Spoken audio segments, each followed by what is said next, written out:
Good day guys and welcome to another episode of Riding in Tandem.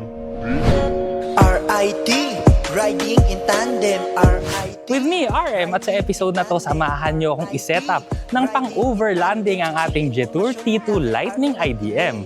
Ano, ready na ba kayo? Tara na!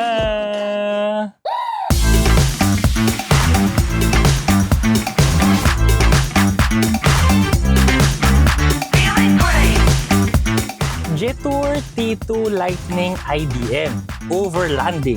Baka nagtataka kayo, no? Kasi merong dalawang klase ng Jetour T2 na makina. So yung isa kasi yung 2-liter turbo na XWD. So yun yung lahat ng gulong niya kumakamot. Ito naman yung Jetour T2 Lightning IDM front-wheel drive naman to. Pwede bang ipang overlanding yan? Pwede. Kasi alam nyo, meron kasi namin pupuntahan, no, yung Overland Kings na Season 4. So sa Crystal Beach, Zambales yon. February 6 to 8, 3 araw yon na overlanding. Siyempre, pupunta tayo doon, gamit nga natin to. Kailangan kompleto tayo ng gamit, tsaka siyempre, pwede rin yung sasakyan natin na pumunta doon, di ba? Pero yun na nga, yung pinag-uusapan kasi natin yung Jetour T2 IDM. So, front-wheel drive, pero kaya pa rin naman talaga nitong mag-overlanding. You have to pick your spots lang. Dahil nga hindi ito yung XWD version ng Jetour T2, so kailangan dun ka sa mga kaya ng two-wheel drive. So, sa pupuntahan niya natin, no, yung Crystal Beach, meron kasi doon na 4x4 area na sand talaga yon. Tsaka meron din doon na 4x2 area na doon tayo magse-setup ng camp. Pero ano nga ba ang mga ikakabit natin dito? Ano bang mas magandang dalin doon?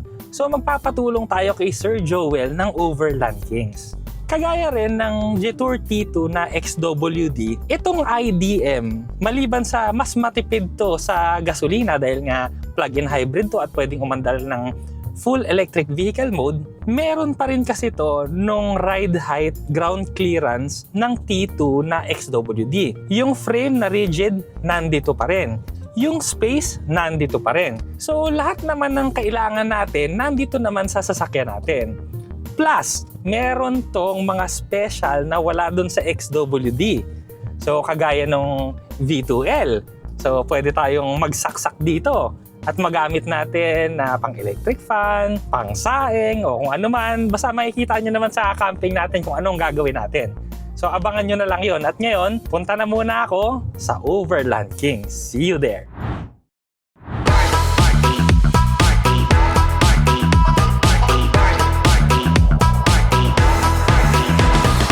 Ngayon, pagkakita ni Sir Joel, no, hindi niya natiis yung T2. Gusto daw niya subukan. So, subukan muna daw niya.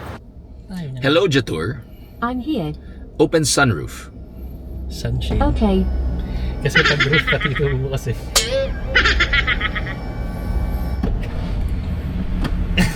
Hello, Jetour. I'm coming. Close glass. Wala. Mali. Ito na lang. Ito. So guys, pag hindi gumagana, pindutin. Sunshade Take na lang two. kasi. Take two. Hello, Jetour. Please say it. Open sunshade. Okay. Yun, okay. Alright guys, so this is the car takeover of mga katandem, RIT. So, tapos na yung intro. Ikaw na mag-intro. Good day, guys.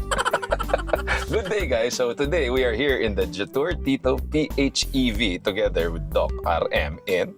Ano ginagawa natin today? First drive ng Jetour T2 Lightning IDM ni Sir Joel Pedro as my driver. Ganun talaga.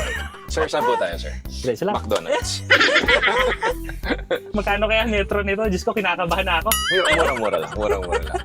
So guys, tama sinabi ni Doc. I've never driven a Jetour T2 and this is my first time. So we decided to, just go for a spin para masubukan naman natin ano yung impressions.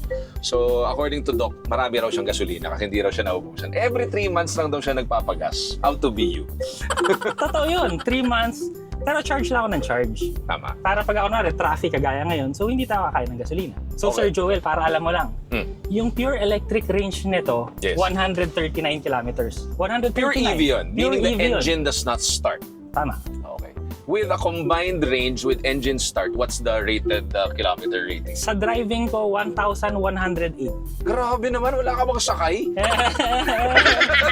Hindi, easy lang kasi mag-drive eh. So, hindi naman ako mahataw-hataw. So, yun. Nandiyan naman nakalagay.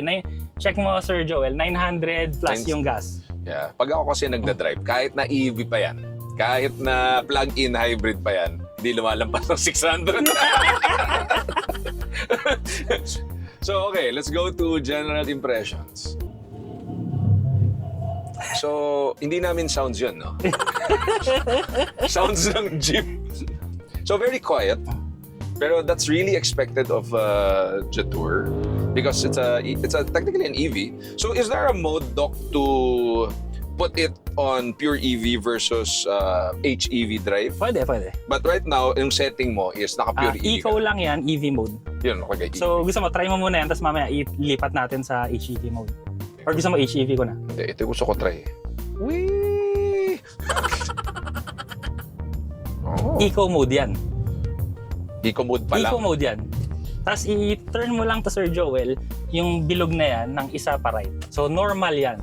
Normal pa lang. Ito yung feel ng normal na setting. Yan. Bilis ah. Isa pa. May ano pa. HEV is a combination of electric and engine together. Yes. And the car does its own thing. Yeah. The computer does its own reading kung kailan mo papaganahin. Pero dapat lumabas din yung sport, no? Pag sport mode, ano yan, same na kaagad. Pero pwede kasi na gamitin mo yung HEV mode ng normal mode. So mas light yung acceleration niya. Pero pag sport, yan na yung nag-on talaga yung gas. Alam mo, first impression ko, unusual tong steering wheel na to. Yung meron siyang, usually kasi flat bottom ang steering wheel. Ito, meron siyang flat. Ngayon lang ako nakakita ng steering wheel na flat yung top. Ibang futuristic yung datingan actually. Tsaka masarap talaga yun yung flat tops. Guys, iba na tong vlog na to. Chocolate, masarap yan. So, as an owner ng mga V8 cars, Yes. so kamusta yung acceleration sa sport mode? Siyempre, iba kasi talaga pag V8 eh. Pero, kamusta? Alam mo, we've been, Doc and I, we drive a lot of cars. Diba? We're privileged to try iba-ibang kotse. It's hard for me to say that, pero sa totoo lang, these EVs are way faster, or plug-in hybrids, or whatever the new cars are, in terms of speed of acceleration versus any combustion engine actually, kahit na V8 pa yan. Because their torque is on demand eh. Yun talaga. Wala ka nang hintay na RPM. So I think the comparison ng versus a V8, ano siya eh, psychological eh. Yung feeling ng tunog ng V8 iba eh. Like when you hear the car. Pero on the flip side, di ba, yung I think it's not mas gusto mo ba yung V8 or mas gusto mo yung ganitong kotse. I think it's both eh.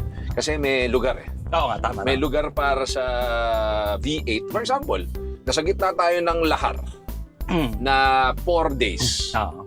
I would definitely pick a more traditional type of car for that type of lakad. Diba? Pero for example, magtatanay lang tayo. Magre-river runs lang tayo. Or, diba? This car would do its job. You can camp with it. Which is what we're doing, by the way, guys. We're doing an okay camp out. So, Doc is coming over for the 2nd year. And this year, kaya kami naglalaro ngayon is kasi we wanted to try the Jetour T2 plug-in hybrid to see ano ba yung performance, diba? On real life experience kapag nag-adventure. Kasi marami ng content si Doc on day-to-day drive, mileage. You already know that. Marami tayong napapanood nun. Pero ano ba yung feeling naman?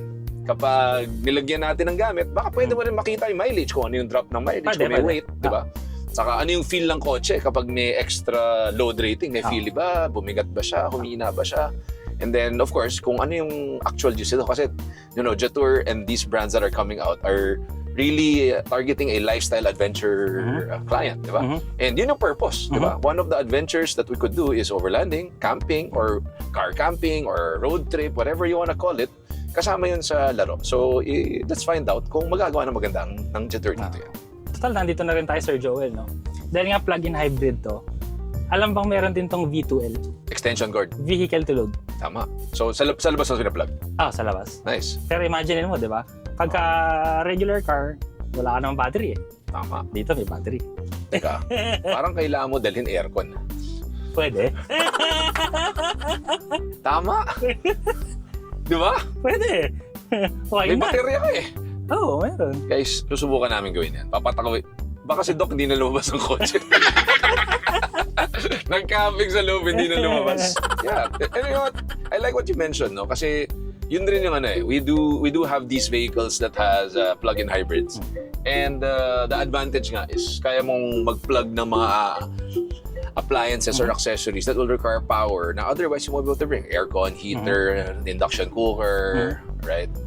Doc, ang hindi ko pa natatry na curious ako dito sa T2 kapag nilagyan natin ng V12 is up to what percentage ng battery will it allow you to use Okay. bago niya i-shut off? Sa settings Na-try mo kasi, 20% yung lowest. na? 20%. Oo. Kasi ito yung naisip kong part. No? Ito, guys, ito practical to. Hindi ito, this is just our own random thoughts. If we're running full EV without the plug-in hybrid, by the time you reach Zambales, most probably it will be below 50%. True. Most probably. Tama? Kasi 200, I mean, what's the range of your EV? 200 plus? 100 plus. 400, yung pure EV Pure nito, EV, yeah. 139. 139. So, Zambales will definitely eat Oo. 50% Oo. of the range. Now, kung gusto natin maglaro ng camping na gamit, we should try to preserve as much battery. True. Kasi 3 days, 2 nights tayo eh, di ba? True. So, the more battery we preserve, the longer we could run accessories. True. So, in short, uubusin ko yung gasolina ni Doc ngayon kasi kailangan ng baterya. Hindi, actually, hindi mo yun problema, Sir Joel. Okay. Kasi merong setting dito na, kunwari, gusto mong iset na 70% yung matitirang battery kahit anong mangyari. Yep. So, iset mo lang yung 70, tapos umandar ka na ng umandar. Siya na yung magbabalance ng Yun yung HEV. electric. Yung HEV. Pwede mong iset. Right. So, may mga setting kasi, may smart saving, meron din yung compulsory na gano'n. Na kunwari, gusto mo 50% yung matitirang battery sa'yo sa pupuntahan mo, so ilagay mo lang doon 50%. Tama. So, pag pupunta tayo doon, gagawin ko 70. Para gamitin ko lahat ng energy.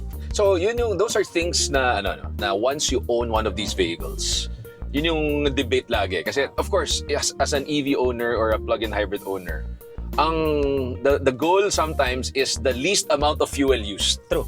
Kasi you're using electricity. That's the point. Like for me, I also own a plug-in hybrid, but most of the time, what I want to do is maximize my electric range. Tama ba? Kasi yun yung I'm not using any fuel eh.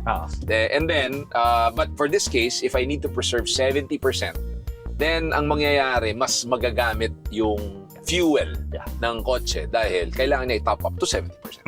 So there, tidbits for you. Food for thought sa mga naglalaro ng plug-in hybrid if you're into this types of vehicle. So now, ang gagawin natin, kaya nandito sa Overland Kings, sisimulan na natin ang pag-outfit ng T2 nito. So tingnan natin anong magmumukha dito. Let's go. Let's go. Ayan na, kinakalikot na sa likod. So, kung gusto nyo rin nga palang magpa-setup ng sasakyan, Sir Joel, paano nga ba? So, Overland Kings, nandito lang tayo sa Paranaque. Okay. So, just come on over. Pero better call it in kasi nakikita naman minsan Pakita muna natin. medyo full house tayo ngayon. Pero, blessing lang naman yan. We just do our thing. But also, Doc, invite na rin natin because sa mga enthusiasts, whether may setup ko o wala, whether anong klaseng gamit dala mo, meron tayong event for the community. Okay. Kailan ba yan? So, this is called OK Camp Out. Season 4 na to. So, meaning 4th year na po natin yan. And then, this is where, if you're into camping, outdoor lifestyle, this is for you. It's Feb 6 to 8, Crystal Beach, Zambales. You can register on the link that Doc's gonna post on the comments. Ito na lang. So, Dito. Dyan. Yeah. So, we'll see you guys there. And we'll have fun. Okay. Thank you. Thanks, guys. See you later. Let's get it.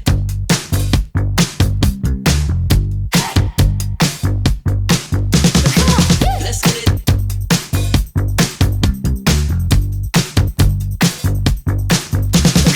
Ayan, okay na. Ito na sa likod natin. So, nakabitan na tayo ng roof tent tapos awning. So, yung roof tent na to, yan yung hard shell. Kaya, mas madali daw siyang ikabit kasi ibubuka mo lang tapos hila-hila na lang. Yung kinabit naman sa gilid, awning. So, madali lang din siya kasi hinihila lang siya. Zipper, hila, tapos setup. Tapos, kailangan mo lang daw i-secure pala yan sa sahig kasi kahit stable siyang ganyan, pagka daw humangin ng malakas kasi baka tumiklop. So, ang gagawin mo lang, may tali doon, tapos ipapako mo siya sa sahig. So, madali lang naman yun kasi lupa eh. Magdadala na tayo ng martilyo. So ready na tayo sa overlanding, no? Sobrang daming laman talaga dito sa Overland Kings eh. So kumpleto sila, simula doon sa mga battery, sa mga ilaw, sa accessories ng kotse, sa accessories na pwede mong dalhin sa overlanding. So yun nga, kagaya nga nung lamesa, upuan, ilaw, cooler, ref. Actually, basta lahat ng kailangan mong pang overlanding, punta ka lang dito, meron na sila lahat. At saka maliban nga pala sa mga overlanding gear ng kotse, tsaka yung mga isi-set up mo sa loob, pwede rin silang magkabit dito ng paint protection film. So, available din dito sa Overland Kings ang Ceramax. Pwede kang magpa-paint protection film, ceramic coating, tsaka tint ng kotse mo. So, kung interesado kayo dyan at malapit kayo dito sa Overland Kings, lagyan lang natin yung contact details dito at saka yung address nila. Ayos na ako. So, kita-kits na lang tayo. Next episode natin, mag-overlanding naman tayo sa Zambales. Maraming salamat sa panonood. Sana nag-enjoy kayo sa video na to. Next video na! RIT, riding in tandem. RIT, riding in tandem. RIT, riding in tandem. Siksik na impormasyon mula kay RM at Elaine. RIT, riding in tandem.